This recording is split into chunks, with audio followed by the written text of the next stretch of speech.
Сәлем достар, сіздермен бірге мен Жасұлан Кизет.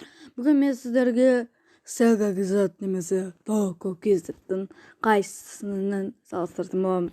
Мықты екен. Бірінші Sega Kizетті бастаймыз. Бірінші подписчик саны бойынша Sega Kizетте 2400 подписчик. Ал Toco Kizетте 4666 подписчик. Демек Toco Kizетте бір ұпай достар. Ал келесі ол әрине просмотр саны бойынша.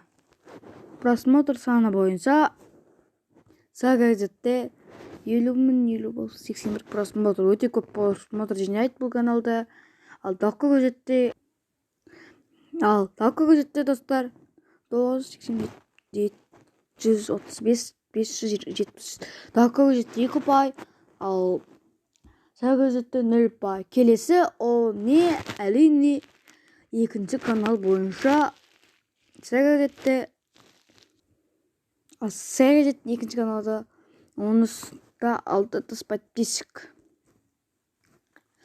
Ендеше достар, қоса болыңыздар.